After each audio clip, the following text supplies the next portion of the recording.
US markets end higher overnight with the Dow closing nearly 400 points higher while the Nasdaq gaining over 500 points with hopes of the US government shutdown ending in sight. Asian markets have opened higher, tracking gains on Wall Street. The GIFT Nifty is also indicating a marginally positive start for our own markets. Crude prices hold steady just at the $60 a barrel mark as investors brace for the latest market outlook report from the OPEC and the International Energy Agency. Meanwhile, gold prices have hit the highest level in 2 weeks as weak US data boosts rate cut expectations. Varun Berry has resigned as the Vice Chairman and Managing Director of Britannia with 4 years left in his tenure. Rakshit Hargave will take over as the MD and CEO from the 15th of December. The company CFO Natarajan Venkataraman has been named as the interim CEO. In primary market action, PhysicsWallah's 3,480 crore rupee IPO opens for subscription today and will close on the 13th of this month. The price band is set between 103 to 109 rupees a share. And at least 8 people have been killed following an explosion that ignited from a car in Delhi's Red Fort area last evening. Security has been tightened in the national capital and across the country. Police have arrested the owner of the car as the investigation continues.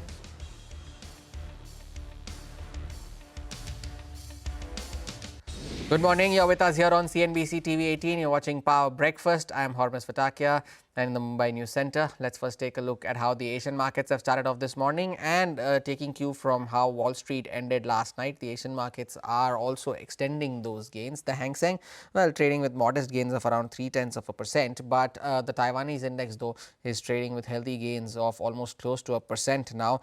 But the outperformance continues to come from the Kospi.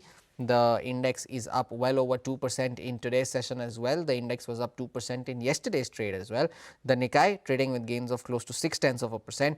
So most of the Asian indices are trading with the green. Shanghai, the Chinese index, is trading with a marginally negative bias but continues to trade around the flat line. We'll pull up the GIFT Nifty as well, give you an idea of how our own markets are likely to start off on today's weekly options expiry session. A 24-point uptick is what the implied open is currently suggesting, and it's a slight recovery as well because the implied open at the start in the first ticks was in the negative and it's still building on to those gains. But to set you up for today's trade, our research team is here with the trade setup, the stocks that are likely to be in the news and cues from the F&O market as well. First up, Gaurav joins in to get all the market cues that we need to watch out for. Gaurav, good morning. What are you watching out for today? Well, yes, yesterday when we look at Nifty, we have seen actually some shade of green in Nifty. It increased almost by 0.3%, so a marginal increase. But apart from that, even if we look at the options data and the option chain, which suggests that Nifty can actually turn green today as well.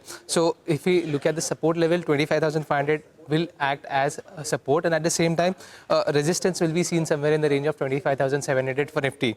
Apart from that, today is also Nifty expiry, so definitely let's watch out on how it is going to perform. Other than that, when we look at sectors, yesterday we saw Nifty IT and Nifty Pharma were the biggest gainers. So let's see if there is some just left in these sectors or if some other sectors will take over and these sector will take a back seat. When we look at the DI data, we have already seen DI have been advancing. They added positions worth 5,800 crores and versus when we look at FIIs, they sold position worth around 4,000 crores yesterday. But apart from that, we also have some key results today. First, let's begin with Tata Power, then we have Biocon, Fortis Healthcare, GMR Power, Jupiter Wagon.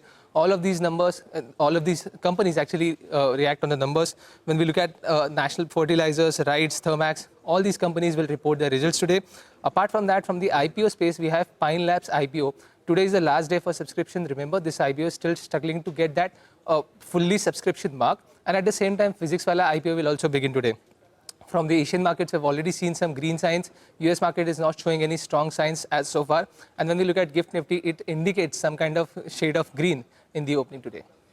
We'll watch out for all of these cues. Gaurav, thank you for that. Over to Vinny now, who would list out the stocks that you need to keep an eye out for. Vinny, good morning. What's on your list? Good morning. So firstly, I'll start with Bajaj Finance. In terms of numbers, overall an inline set of numbers that came in from the company.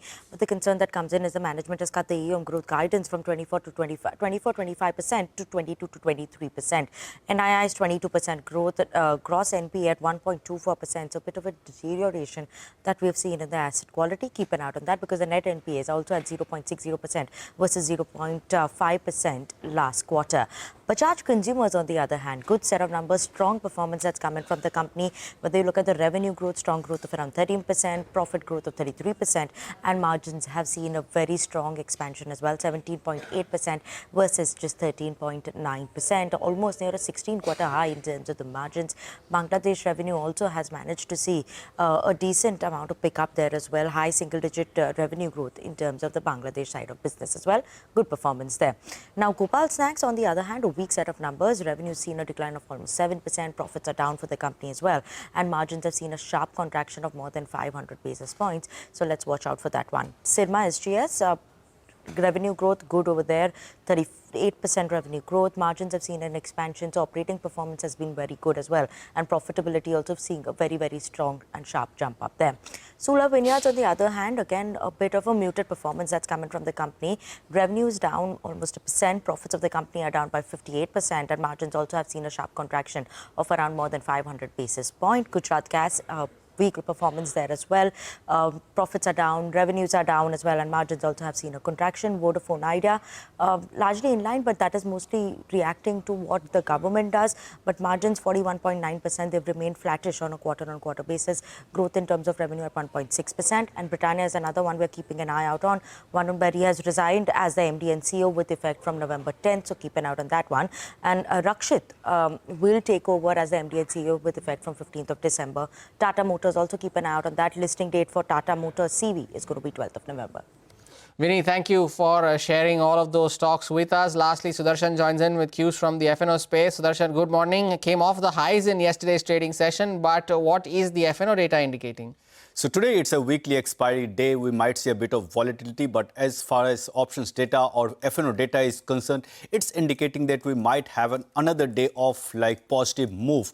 And for Nifty, range is likely to be between 25,400 to 25,700.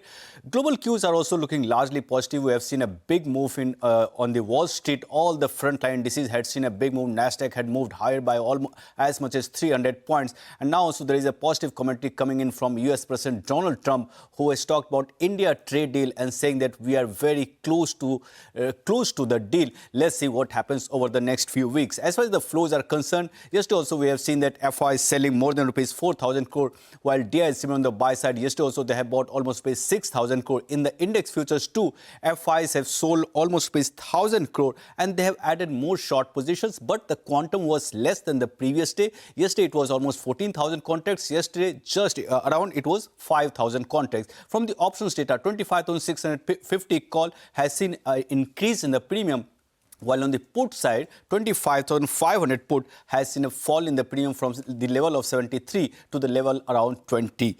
Now, support for Nifty, immediate support would be around 25,500. If we fail to hold that, the next support comes around 25,400. Resistance, 25,660. It's also 20-day moving average. For Nifty Bank, support, 57,650. First resistance, 58,100. Next resistance comes near record high. Three stocks, LIC is seeing fresh shorts, BHEL and Hind are seeing fresh longs. Sudarshan, thank you for that update. And the other one on your radar that should be on your radar later in the day is Britannia, and that's because Varun Berry has resigned as the Vice Chairman and Managing Director with 4 years left in his tenure. Shilpa joins in with more on this. Shilpa, take us through the company's succession plan. Well, it is a surprise move that Varun Berry has resigned as the Executive Vice Chairman, Managing Director and CEO of Britannia. Now, the board has approved a waiver of his notice period, and he will be relieved with effect from the close of business hours of today, which is the 10th of November. Now, this is despite the fact that Berry had offered to serve his notice period as per his contract in the resignation letter that he had written to Mr. Nusliwadia. Now, meanwhile, the board has appointed Rakshit Hargave as the CEO and now also the MD of Britannia with effect from the 15th of December. Remember, Britannia had announced Rakshit Hargave's appointment as CEO and Executive Director on the 5th of November, and he joins the company from Birla Opus. Now, talking about Varun Berry had joined Britannia as COO in 2013, and he took over as the Managing Director in 2014. And during his tenure, Britannia's stock rose more than 24 times, and its revenues grew nearly tenfold, and it cemented its position as India's leading biscuit maker and he's credited for a lot of innovation and consistent volume growth. And if you remember, under his leadership, Britannia also diversified its portfolio beyond just biscuits. It successfully launched a whole variety of products and new categories such as wafers, croissants, milkshakes, cheese, with a lot of new brand launches as well. Now, till Rakshit joins Britannia as on the 15th of December, Britannia's CFO Natarajan Venkatraman will take charge as the interim CEO with immediate effect, but the MD position that will remain vacant till Rakshit joins on the 15th of December. And this is still ahead of notice because Varun Berry's term was set to actually end on the 31st of March 2029. So he has resigned well before, and till Rakshit joins on the 15th of December, the CFO will take over as the CEO, but the MD post will remain vacant. Back to you. Shilpa, thank you for that update. Keep an eye out on Britannia in today's session. Take a short break, get you all the latest updates from the White House in our special segment, Trump Watch, on the other side. Stay tuned.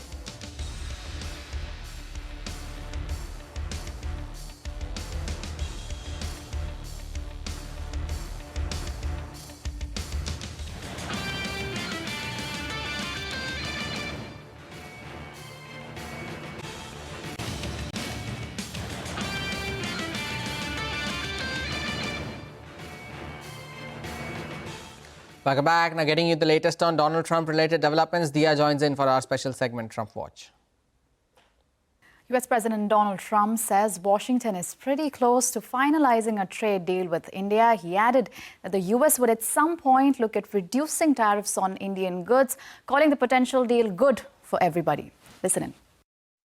Well, right now the tariffs are very high on India because of the Russian oil, and they've stopped doing the Russian oil. It's been reduced very substantially. Yeah, we're going to be bringing the tariffs down. You know, we're making a deal with India, a much different deal than we had in the past. So right now they don't love me, but they'll love us. Again, we're getting a fair deal, just a fair trade deal. We had pretty unfair trade deals. They're very good negotiators, Sergio, so you have to take a look at that, if you would, please. But we're getting close, Scott. I think we're pretty close to doing a deal that's good for everybody, right? Meanwhile, the White House has thrown its weight behind a bipartisan agreement to end the U.S. government shutdown. Officials say President Trump has wanted the government reopened since the very start and sees the deal as a positive development. Calling it a very good compromise, Trump praised the agreement to end what has now become the longest ever shutdown, stretching beyond 40 days. Moving on to the conflict in West Asia, U.S. mediator Jared Kushner and Israeli Prime Minister Benjamin Netanyahu met on Monday to discuss a second phase of the Gaza ceasefire. This comes as Washington is intensifying efforts to ensure the truce holds. And lastly, in a diplomatic moment, Syria's President Ahmed al-Shara met Donald Trump at the White House on Monday in unprecedented talks, just days after Washington removed him from its terrorism blacklist. That's all for today. Now back to you. Dia, thank you for that update. And major indices on Wall Street closed higher last night after Senate lawmakers took a critical step towards a potential deal to end the historic U.S. government shutdown. The Dow Jones gained nearly 400 points. The S&P 500 was up over 1.5%, and the Nasdaq was an outperformer, gaining over 500 points. Nvidia, Broadcom, and other AI stocks led the gains after dragging the broader markets lower last week on concerns over elevated valuations in that segment. Shifting focus, Jefferies' David Zervo spoke about the concerns about the labour market and added that the current cycle is driven by productivity and not the labour market. Listen in. What I have a little worry about is labor, and I'm seeing cracks. I think we're all seeing some cracks, the Challenger data, but also just the confidence. People are getting inundated with statements every day about AI taking jobs, and people are looking at that and getting a little nervous. And I don't know when that feeds into the consumer. The consumer's been okay. But I think, I really hope the Fed takes notice of that and starts to put a little bit more weight on what's happening in these labor markets that have been weaker and got revised in the last 2 or 3 months, significantly weaker. Remember, we've revised away almost 1.5 million jobs that we thought were created in 2024 and the beginning of 2025. This is not a strong labor market driven growth. This is a productivity story. Take a short break here on Power Breakfast. Cues from the commodities market on the other side. Stay tuned.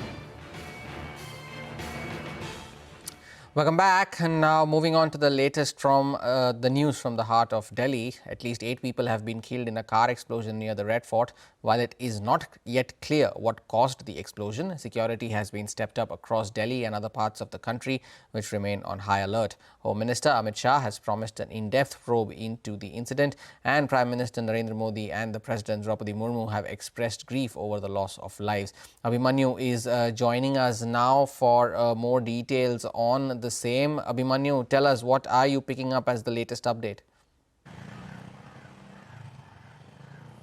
Well, for now, all the roads to the blast site, they have been cordoned off, and vehicles are also being stopped at several areas, and vehicular movement has been subjected to checking, and there have been diversions, traffic diversions since last night itself. The road we are standing on right now is otherwise a thoroughfare, but we see barricades which have been kept out here. There's also a parallel road where barricades have also been installed. So the entire area has been cordoned off, even as specialized teams had already reached the site last night, and still investigation is underway to ascertain the cause of the blast and to find out more about the details. The injured, meanwhile, are being rendered treatment in LNJP hospital, and the government, through several functionaries, had already reached out to the injured, to the families of the injured, to the families of the deceased, and investigation is still underway as far as the entire incident is concerned. But most of the areas around the blast site, all the roads leading to the blast site, continue to remain cordoned off, and more updates are likely to come in from the Delhi police and from the government as the time progresses, even as the investigation is still underway. Abhimanyu, thank you for that update. Let's also listen in to Home Minister Amit Shah speaking after visiting the hospital last evening. करीब करीब शाम को 7 बजे Hyundai i20 car में एक blast हुआ है, और ब्लास्ट के कारण कार और कार के आसपास की 3-4 व्हीकल और खड़े हुए लोग, ऑटो में बैठे हुए लोग इंजर्ड भी हुए हैं और कुछ मृत्यु भी हुई है। अस्पताल के सूत्रों के अनुसार अब तक 8 लोगों की मृत्यु हो चुकी है। कुछ लोग इंजर्ड हैं, इनका इलाज यहां पर चल रहा है। हम सभी एंगल को खुला रखते हुए इसकी गहन जांच शुरू कर दी है। जैसे ही ब्लास्ट की सूचना मिली, Delhi police special cell, crime branch, NIA की टीम, एसपीजी की टीम, एफएसएल की टीम मौके पर पहुंच गई है, और सभी प्रकार की जांच हम तेजी से कर रहे हैं। And Manisha Gupta now joins in with all the updates from the commodity space. Manisha, good morning. What's on your radar today? Well, I'm looking at the precious metals hormones, because that is the area that clearly seems to be buzzing after consolidation that we've seen in the last couple of months now. The gold and silver prices have gained up anywhere between 2 to 4% overnight. This is because the US dollar index has seen a decline. Markets also reacting to the weak US data, whether it has been about the consumer sentiment, which is the second lowest reading on record, or the U.S. jobs layoffs, which have surged to the highest in 20 years, now growing expectations of a Fed rate cut in the month of December. So we are back above 4,100 for gold and back above $50 an ounce for silver prices, making very strong gains in the first half of the November month as well. But the gains also have come in for copper, where markets are looking at 1-week highs onto this one, even as the historic U.S. government shutdown may soon end, but the markets are looking at lower productions continuing to support copper prices. Manisha, thank you for that update. And the second and the final phase of polling of the Bihar Assembly elections is currently underway. It will see 1,300 candidates, including several state ministers, contesting across 122 seats. Around 37 million voters are eligible to cast their votes at over 45,000 polling stations, most of them in rural areas. The first phase on the 6th of November recorded a turnout of 65.08%, which the Election Commission termed a historic high. The key districts voting in this phase include several along the Nepal border. The phase is crucial for both the NDA and the India bloc. We take your leave on this edition of Power Breakfast. From me and the team that put this show together, thank you so much for watching. Bazaar Morning Call sets you up for this weekly options expiry trading session.